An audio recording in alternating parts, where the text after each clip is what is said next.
ক্ষমতার দম্ভ যখন মগডালে আর সর্বোচ্চ আদালতের বিচার কক্ষেও যখন আপোষের হিমশীতল নিস্তব্ধতা, ঠিক তখনই বোম্বে হাইকোর্টের এক এজলাস থেকে ধেয়ে এলো এক অমোঘ গর্জন। রাষ্ট্রযন্ত্রকে সরাসরি কাঠগড়ায় দাঁড় করিয়ে এক বিচারপতি প্রশ্ন ছুড়ে দিলেন, দেশের মানুষ কি সরকারের কেনা গোলাম? গণতন্ত্রের খোলসে যখন আধুনিক দাসত্ব চলছে, একটা নিছক মুর্দাবাদ স্লোগান দিলেই যখন নেমে আসছে নির্বাচনের খাড়া, ঠিক তখনই ক্ষমতার মসনদে সজোরে আঘাত হানলেন এক মেরুদণ্ডী বিচারপতি, জাস্টিস মাধব জয়াজিরাও জামদার। তিনি চোখে আঙুল দিয়ে পুলিশ এবং প্রশাসনকে মনে করিয়ে দিলেন, সরকার কারোর প্রভু নয়, এই দেশের আসল মালিক আম জনতা। আজকের পর্ব মেরুদণ্ডহীনতার যুগে এক দমদার বিচারপতির নিঃশর্ত সাহসের গল্প বলবো একদম খোলাখুলি। নমস্কার, আমি মধুরিমা ভৌমিক, আর দৈনিক সংবাদ অনলাইনে আপনারা দেখছেন সত্যি আসলে বেদনাদায়ক। যেই সময় দাঁড়িয়ে দেশের সর্বোচ্চ আদালত সুপ্রিম কোর্টকে অনেক সময় নীরব মনে হয়, ঠিক সেই সময়ই এক বিচারপতি যেন সরাসরি সরকারের বুকে কাঁপন ধরিয়ে দিলেন। বম্বে হাইকোর্টের বিচারপতি মাধব জয়াজিরাও জামদার ভরা এজলাসে তিনি এমন কিছু কথা বলেছেন যা শোনার পর হয়তো বাঘা বাঘা আইনজীবীদেরও শিরদাঁড়া কেঁপে উঠবে। কাকে বললেন তিনি এই কথা? খোদ মুম্বাইয়ের পুলিশ কমিশনারকে। সরাসরি হয়তো তিনি এই কথাটা বলেননি, তার বক্তব্যের মোড়কে রাষ্ট্রযন্ত্রের উদ্দেশ্যে প্রশ্ন ছুড়ে দিলেন, দাসত্বের শৃঙ্খলে কি বাধা পড়েছে গণতন্ত্র? ভরা এজলাসে বিচারপতির এক প্রশ্নেই কি ক্ষমতার আস্ফালন কতটা নিস্তব্ধ হলো আমাদের তা জানা নেই, কারণ সরকারের তরফে কোনো প্রতিক্রিয়া সামনে আসেনি। বিচারপতি জামদার সরাসরি প্রশ্ন ছুড়ে দিলেন, হোয়াট ইজ দিস?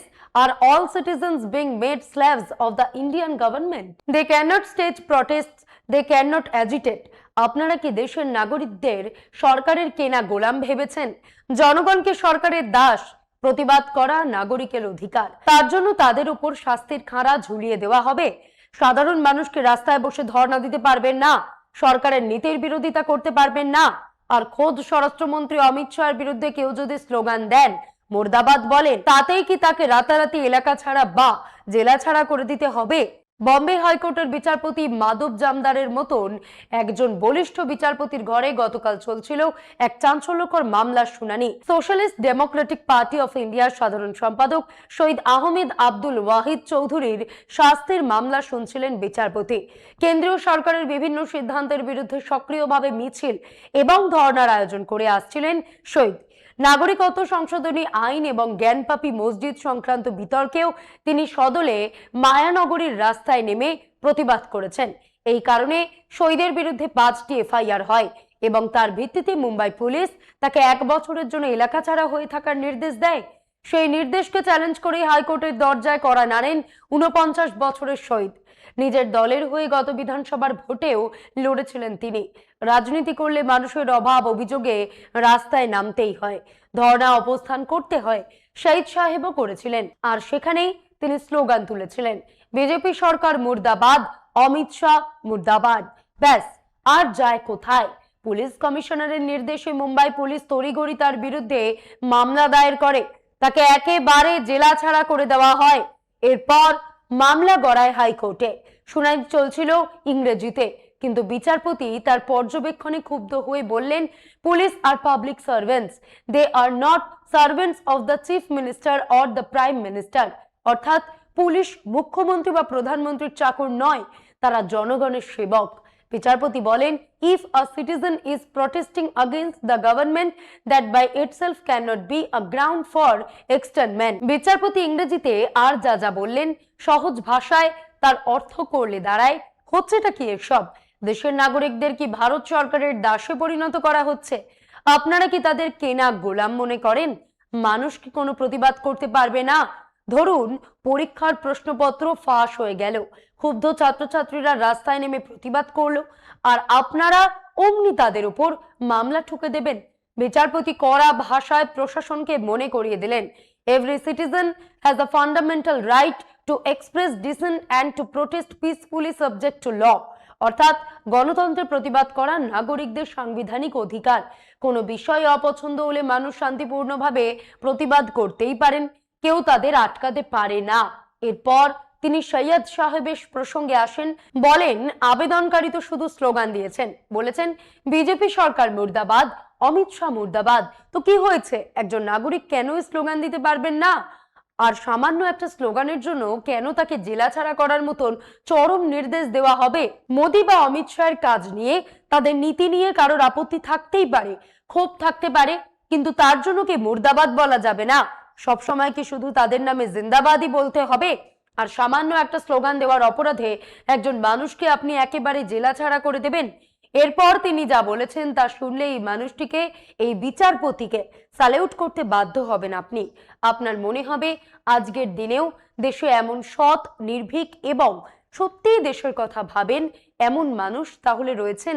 বিচারপতি জামদার এরপর এক হাত নিলেন মহারাষ্ট্র বিধানসভাকেও, কাঠগড়ায় দাঁড় করালেন জনপ্রতিনিধিদের। মনে করিয়ে দেন মাত্র একদিন আগেই খাস মুম্বাই শহরে বৃষ্টিতে গাছ ভেঙে পড়ে 10 বছরের এক শিশুর অকাল মৃত্যু হয়েছে। এত মর্মান্তিক একটা ঘটনা ঘটে গেল, বিনা কারণে একটা তরতাজা প্রাণ শেষ হয়ে গেল। অথচ বিধানসভার নাকের ডগায় বসে জনপ্রতিনিধিরা কি আলোচনা করছেন? তারা ব্যস্ত দল বদল নিয়ে। কোন বিধায়ক কোন দলে গেলেন, স্পিকার কি করছেন, এই নিয়ে চলছে জমজমাট তর্ক বিতর্ক। বিচারপতি সরাসরি প্রশ্ন তোলেন, এসব কি হচ্ছে? বিধানসভা কি পুরোপুরি সংবিধানহীন হয়ে পড়েছে?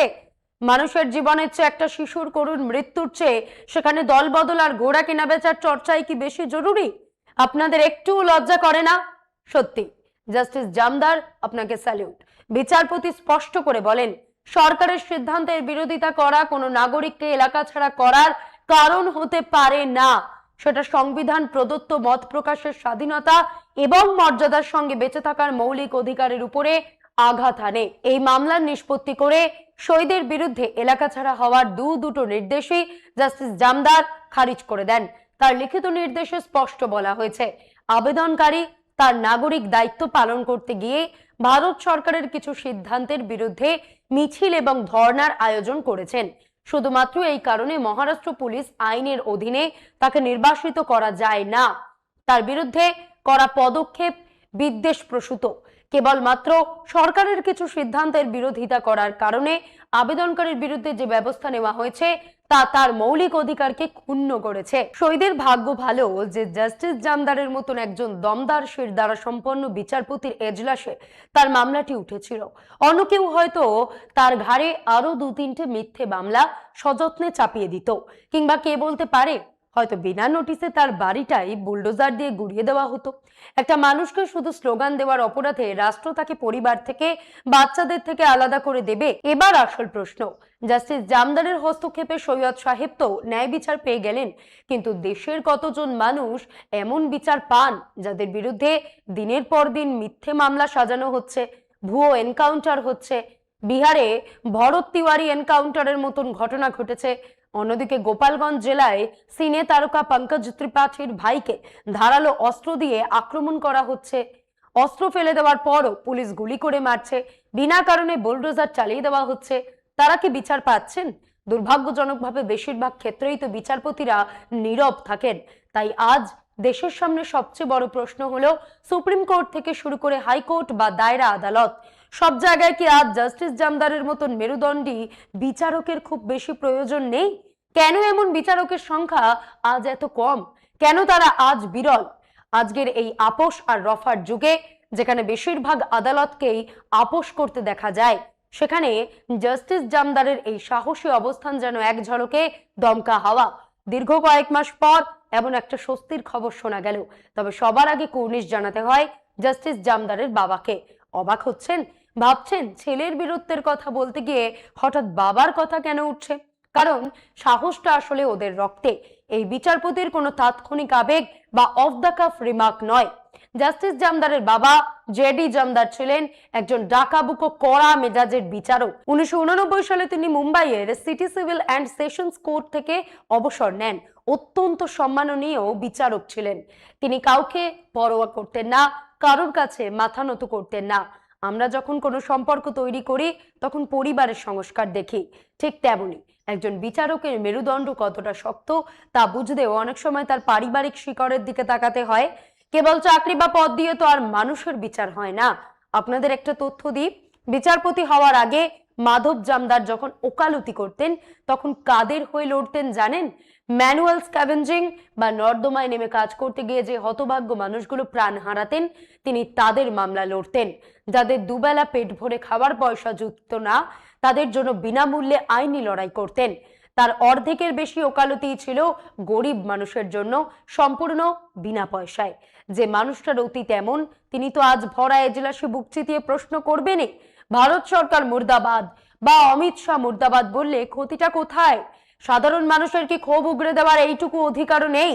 আমাদের সংবিধান বলছে 100 অধিকার আছে। বাক স্বাধীনতা আমাদের অন্যতম প্রধান মৌলিক অধিকার।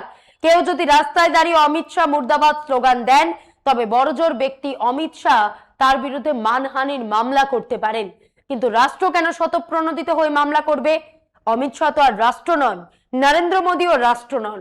মহাত্মা গান্ধী বলতেন দেশের প্রথম সেবক হলেন রাষ্ট্রপতি, আর এই নেতা মন্ত্রীরা তারা তো সেই সেবকেরই সেবক।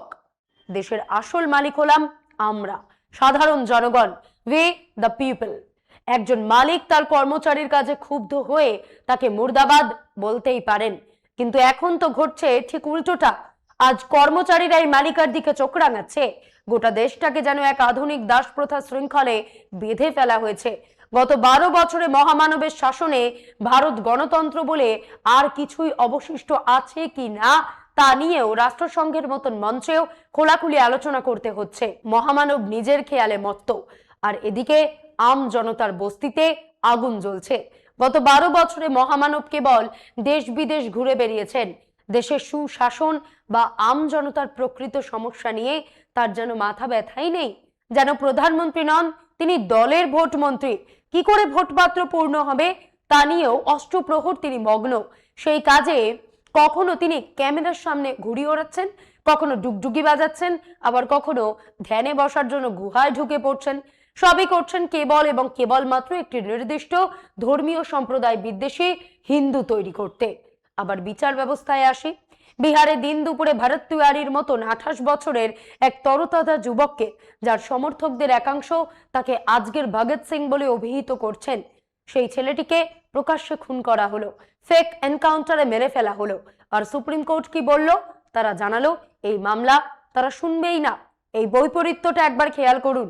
একদিকে হাইকোর্টের বিচারপতি জামদার একটা শিশুর মৃত্যু নিয়ে বিধানসভাকে তুলোধনা করছেন, আর অন্যদিকে সুপ্রিম কোর্ট দিনে দুপুরে হওয়া একটা খুন নিয়ে চোখ বুজে বসে আছে। আবেদনকারী সুপ্রিম কোর্ট বলছে আপনারা পাটনা হাইকোর্টে যান। আমার প্রশ্ন, সুপ্রিম কোর্টের বিচারপতিদের যদি এই মামলা শোনার সাহস না থাকে তবে পাটনা হাইকোর্টের বিচারপতিদের সেই সাহস আসবে কোথা থেকে? এটা মামলা পাঠানো নয়, এটা আসলে হাইকোর্টকে মামলা খারিজ করে দেওয়ার একটা প্রচ্ছন্ন বার্তা দেওয়া। একবার চারপাশের বাস্তবতার দিকে তাকান। যিনি সত্যি খুনের মামলায় অভিযুক্ত ছিলেন, জেলে ছিলেন এক সময়, তিনি আজ দেশের সর্বময় ক্ষমতার অধিকারী হয়ে মসনদে বসে আছেন। আর যে সাধারণ মানুষটি রাস্তায় নেমে সামান্য একটা ধর্ণা দিয়ে মুর্দাবাদ স্লোগান দিয়েছেন তাকেই কিনা আজ ঘর বাড়ি ছাড়া হতে হচ্ছে। এটাই কি আজকের ভারতের অমৃতকালের নির্মম সত্যি? সব শেষে বলি, ক্ষমতার অলিন্দে যখন আপোষের ছড়াছড়ি, তখন জাস্টিস জামদারের এই রায় নিছক একটি আইনি নির্দেশ নয়, বরং এক ঘুম ভাঙানিয়া ডাক। তিনি চোখে আঙুল দিয়ে দেখিয়ে দিলেন গণতন্ত্রের আসল মালিক মসনদে বসা শাসকেরা নন, বরং ওই সাধারণ মানুষ। আজ যারা ক্ষমতার অহংকারে নাগরিকদের কণ্ঠরোধ করতে চাইছেন তাদের মনে রাখা উচিত, সাময়িক ভয় দেখিয়ে হয়তো কণ্ঠ স্তব্ধ করা যায়, কিন্তু মানুষের জমে থাকা ক্ষোভের আগুন একবার জ্বললে কোনো শাস্তির খাড়াই তাকে রুখতে পারে না। অন্ধকার যত নিবিড়ই হোক, মেরুদণ্ড সোজা রাখা এবং দু একজন মানুষ আজও আছেন বলেই প্রমাণ হয় এই দেশের গণতন্ত্র এখনো পুরোপুরি বিক্রি হয়ে যায়নি। ভাবুন, প্রশ্ন তুলুন, আর হ্যাঁ, নিজেদের শিরদাঁড়াটা শক্ত রাখুন। আজ এই পর্যন্তই।